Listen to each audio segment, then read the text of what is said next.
حضرت بشر حافی رحمۃ اللہ تعالی علیہ اس امت کے جلیل القدر ولی اور عالم دین اور صوفی، طریقت میں بہت بڑا نام، آپ فرماتے ہیں کہ مجھے خواب میں نبی اکرم صلی اللہ علیہ وسلم کی زیارت نصیب ہوئی، خواب میں حضور صلی اللہ علیہ وسلم کی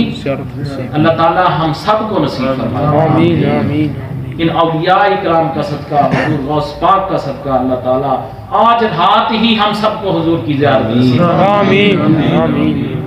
آپ فرماتے ہیں کہ مجھے سرکار کی زیارت نصیب ہوئی تو نبی پاک صلی اللہ علیہ وسلم نے مجھ سے فرمایا، یا بشر اتدری لما رفعک اللہ من بین اقرانک، بشر تمہیں پتہ ہے کہ اللہ تعالیٰ نے تمہارے ساتھیوں سے تمہارا رتبہ کیوں بلند کیا ہے؟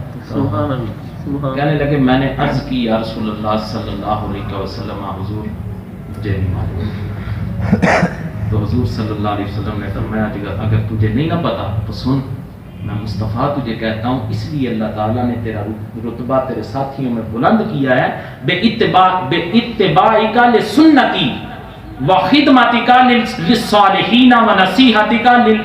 للاخوانک ومحبتک لاصحابی واہل بیتی وہو الذی بلغک منازل الابرار۔ نبی پاک صلی اللہ علیہ وسلم فرمایا کہ جو تیرا رتبہ تیرے ساتھیوں سے اللہ سونے نے بلند کیا نا، اس لیے کیا کہ تم میری سنت کی اتباع کرتے ہو، میرے صالحین کی خدمت کرتے ہو، مسلمانوں کی خیر خواہی چاہتے ہو، اور میرے صحابہ اکرام اور میری اہل بیت سے محبت کرتے ہو، یہی بات ہے کہ اللہ تعالیٰ نے تمہیں نیکوکاروں میں شمار کر دیا۔